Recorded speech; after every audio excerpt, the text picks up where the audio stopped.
Hello friends, welcome to Pallavi kitchen and vlogs. ಇವತ್ತು ನಾನು ನಿಮಗೆ ತುಂಬ ಟೇಸ್ಟಿ ಆದಂತಹ ಹಾಗೆ ತುಂಬ ಬೇಗ ಆಗುವಂತಹ ಯಾವುದೇ ತರಕಾರಿ ಇಲ್ಲದೇನೆ ಟೊಮೊಟೊ ಗೊಜ್ಜು ಹೇಗೆ ಮಾಡೋದು ಅನ್ನೋದನ್ನು ತೋರಿಸ್ಕೊಡ್ತಾ ಇದ್ದೀನಿ. ಈ ಗೊಜ್ಜು ಸಿಂಪಲ್ ಆಗಿರುತ್ತೆ, ಆದರೆ ಟೇಸ್ಟ್ ವೈಸ್ ಬಂದರೆ ತುಂಬ ಟೇಸ್ಟಿಯಾಗಿರುತ್ತೆ.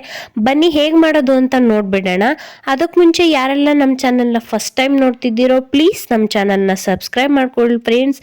ಸಬ್ಸ್ಕ್ರೈಬ್ ಮಾಡ್ಕೊಂಡಿದ ನಂತರ ಬೆಲ್ಲೈಕನ್ ಪ್ರೆಸ್ ಮಾಡಿ. ನಾವು ಹಾಕೋ ಎಲ್ಲ ಹೊಸ ರೆಸಿಪೀಸು ನಿಮಗೆ ಫಸ್ಟ್ ಬರುತ್ತೆ. ಬನ್ನಿ ಈಗ ವಿಡಿಯೋ ಶುರು ಮಾಡೋಣ. ನೋಡಿ, ನಾನು ಒಂದು ಒಗ್ಗರಣೆ ಪ್ಯಾನ್ ಇಟ್ಕೊಂಡಿದ್ದೀನಿ. ಒಲೆ ಮೇಲೆ ಇಟ್ಕೊಂಡಿದ ನಂತರ ಒಂದು 4 ಟೇಬಲ್ ಸ್ಪೂನ್ ಅಷ್ಟು ಎಣ್ಣೆನ ಬಿಸಿ ಮಾಡ್ಕೊತಾ ಇದ್ದೀನಿ. ಎಣ್ಣೆ ಬಿಸಿ ಆಗಿದ ನಂತರ 1 ಟೇಬಲ್ ಸ್ಪೂನ್ ಅಷ್ಟು ಸಾಸಿವೆ ಮತ್ತೆ ಜೀರಿಗೆನ ಹಾಕೊತಾ ಇದ್ದೀನಿ. ಸಾಸಿವೆ ಜೀರಿಗೆ ಚೆನ್ನಾಗಿ ಚಟಪಟ ಅಂತ ಸಿಡಿಬೇಕು. ಯಾವುದೇ ಒಗ್ಗರಣೆ ಆದ್ರೂ ಅಷ್ಟೇ ಸಾಸಿವೆ ಸಿಡಿದ್ರೆ ಟೇಸ್ಟ್ ಚೆನ್ನಾಗಿರುತ್ತೆ. ಸಾಸಿವೆ ಸಿಡಿದ ನಂತರ ಈಗ ನಾನು ಕರಿಬೇವು ಸೊಪ್ಪನ್ನು ಹಾಕೊತಾ ಇದ್ದೀನಿ. ಅದನ್ನು ಕೂಡ ಚೆನ್ನಾಗಿ ಫ್ರೈ ಮಾಡ್ಕೊಳ್ಳೋಣ. ಕರಿಬೇವು ಸೊಪ್ಪು ಹಾಕಿದ ನಂತರ ಹಸಿರು ಮೆಣಸಿನ್ಕಾಯಿನು ಒಂದು 5ರಿಂದ 6 ಹಸಿರು ಮೆಣಸಿನ್ಕಾಯಿನ ಖಾರವಾಗಿರೋದು ಇದು, ಅದರಿಂದ ಸ್ವಲ್ಪ ಹಾಕೊತಾ ಇದ್ದೀನಿ. ನೋಡಿ, ಖಾರ ಇಲ್ಲ ಅಂದರೆ ಇನ್ನೂ 1-2 ಎಕ್ಸ್ಟ್ರಾ ಸೇರಿಸ್ಕೋಬೋದು ನೀವು. ಖಾರವಾಗಿರೋ ಹಸಿಮೆಣ್ಸಿನ್ಕಾಯಿನ ಹಾಕೊಂಡು ಚೆನ್ನಾಗಿ ಫ್ರೈ ಮಾಡ್ಕೊತಾ ಇದ್ದೀನಿ. ಹಸಿಮೆಣ್ಸಿನ್ಕಾಯಿ ಎಲ್ಲ ಸ್ವಲ್ಪ ಎಣ್ಣೆನಲ್ಲಿ ಬಾಡಬೇಕು, ಆವಾಗ ಖಾರ ಬಿಟ್ಟರೆ ಚೆನ್ನಾಗಿರುತ್ತೆ ಒಗ್ಗರಣೆಯಲ್ಲೇ. ಈಗ ಹಸಿಮೆಣ್ಸಿನ್ಕಾಯಿ ಎಲ್ಲ ಬಾಡಿದ ನಂತರ ನಾನು 4 ಮೀಡಿಯಮ್ ಸೈಜ್ ಈರುಳ್ಳಿನ ಕಟ್ ಮಾಡಿ ಇಟ್ಕೊಂಡಿದ್ದೆ, ಅದನ್ನು ಹಾಕೊತಾ ಇದ್ದೀನಿ. ಈರುಳ್ಳಿ ಜಾಸ್ತಿ ಹಾಕಿದಷ್ಟು ತುಂಬ ಚೆನ್ನಾಗಿರುತ್ತೆ ಈ ಗೊಜ್ಜಿಗೆ. ನೋಡಿ, ನೀವು ಮನೆಯಲ್ಲಿ ಯಾವುದೇ ತರಕಾರಿ ಇಲ್ಲ ಅಂದರೆ ನೀವು ಸಿಂಪಲ್ಲಾಗಿ ಏನಾದರೂ ಮಾಡಬೇಕು, ಬೇಗನೆ ಆಗಬೇಕು ಅಂದ್ರೂ ಸಹ ಈ ಥರ ಗೊಜ್ಜು ಮಾಡಿಕೊಂಡ್ರೆ ತುಂಬ ಬೇಗನೂ ಆಗುತ್ತೆ. ಈಗ ನಾನು 1 ಟೇಬಲ್ ಸ್ಪೂನ್ ಅಷ್ಟು ಶುಂಠಿ ಬೆಳ್ಳುಳ್ಳಿ ಪೇಸ್ಟ್ನ ಆ್ಯಡ್ ಮಾಡ್ಕೊತಾ ಇದ್ದೀನಿ. ಅದನ್ನು ಕೂಡ ಸ್ವಲ್ಪ ಹಸಿ ವಾಸನೆ ಹೋಗೋವರೆಗೂ ಚೆನ್ನಾಗಿ ಫ್ರೈ ಮಾಡ್ಕೊಳ್ಳೋಣ. ಈರುಳ್ಳಿ ಮತ್ತು ಶುಂಠಿ ಬೆಳ್ಳುಳ್ಳಿ ಪೇಸ್ಟ್ ಹೊಂದ್ಕೊಂಡ್ರೆ ತುಂಬ ಚೆನ್ನಾಗಿ ಫ್ಲೇವರ್ ಬರುತ್ತೆ.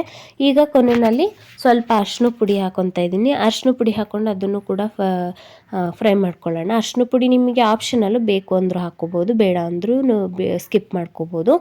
ಈಗ ಎಲ್ಲ ಫ್ರೈ ಆಗಿದ ನಂತರ ಕೊನೆಯಲ್ಲಿ ಒಂದು 5-6 ಟೊಮೊಟೊನ ಕಟ್ ಮಾಡಿ ಈ ಥರ ಸಣ್ಣದಾಗಿ ಕಟ್ ಮಾಡಿ ಇಟ್ಕೊಂಡಿದ್ದೆ, ಅದನ್ನು ಹಾಕ್ಕೊಂಡು ಚೆನ್ನಾಗಿ ಫ್ರೈ ಮಾಡ್ಕೊತಾ ಇದ್ದೀನಿ.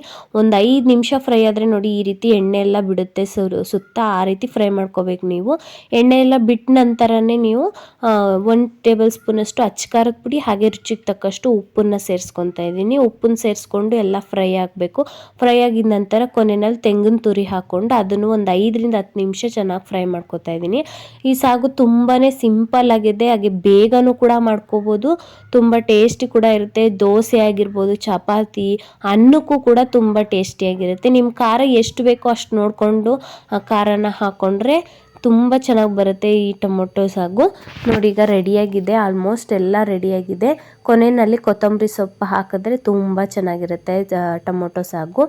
ನೀವು ಕೂಡ ಮನೆಯಲ್ಲಿ ಒಂದ್ಸಲ ಟ್ರೈ ಮಾಡಿ ನೋಡಿ, ಹಾಗೆ ಹೇಗೆ ಬಂತು ಅಂತ ಕಮೆಂಟ್ ಮಾಡಿ ಫ್ರೆಂಡ್ಸ್. ನಾನಿವತ್ತು ಈ ಗೊಜ್ಜನ್ನು ರಾಗಿ ದೋಸೆ ಮಾಡಿದ್ದೆ, ಅದಕ್ಕೋಸ್ಕರ ಅಂತ ಮಾಡಿದ್ದೆ. ತುಂಬ ಚೆನ್ನಾಗಿ ಬಂದಿತ್ತು. ನೀವು ಕೂಡ ಟ್ರೈ ಮಾಡಿ. ಹಾಗೆ ನಮ್ಮ ಚಾನಲ್ನ ಸಬ್ಸ್ಕ್ರೈಬ್ ಆಗೋದಂತೂ ಮರಿಬೇಡಿ ಫ್ರೆಂಡ್ಸ್. ಲೈಕ್ ಮಾಡಿ, ಕಮೆಂಟ್ ಮಾಡಿ, ಶೇರ್ ಮಾಡಿ.